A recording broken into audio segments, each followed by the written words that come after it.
सणसणीत चपराक या केंद्रातल्या नरेंद्र मोदी शहा आणि त्यांचे महाराष्ट्रातले एजंट देवेंद्र फडणवीस यांना लोकसभेच्या निवडणुकीमध्ये आपण दिली। गालावरती 4 सणसणीत बोटे उमटल्यानंतर महाविकास आघाडीच्या वतीने दिलेली त्यांनी बरेच घोटाळे केले।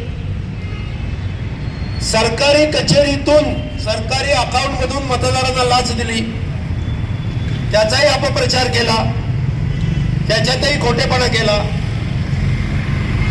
आतापर्यंतच्या निवडणुकात सगळं मिळून जेवढा पैसा व्हायला नव्हता, सगळा एकत्र केला तरी तेवढा तरी एका निवडणुकीमध्ये रस्त्यावरती आणला। कार्यकर्ते, यंत्रणा, पोलीस काय जे पाहिजे ते विकत घेतलं आणि शेवटी या निवडणुका त्यांनी खिशात पदरात पाडून घेतल्या।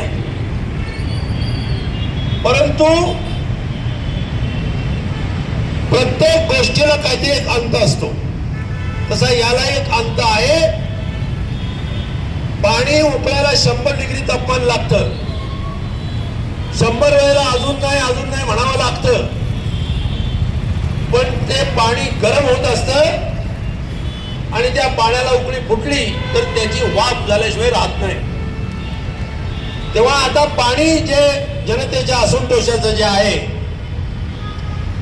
त्या पाण्याला एक तेज ज्याला आपण म्हणतो अशा प्रकारचं तापमान येत आहे। बरे ते मतदानातून अजून दिसत नसेल, परंतु मतदानामध्ये दिसलं नाही किंवा दिसून दिलं नाही, ईव्हीएम मॅनेज केलं का काय केलं ती वेगळी चर्चा आहे, तो आता मी बोलत नाही विषय। दिल्लीच्या निवडणुकांमध्ये काय चाललेलं आपण पाहतोय,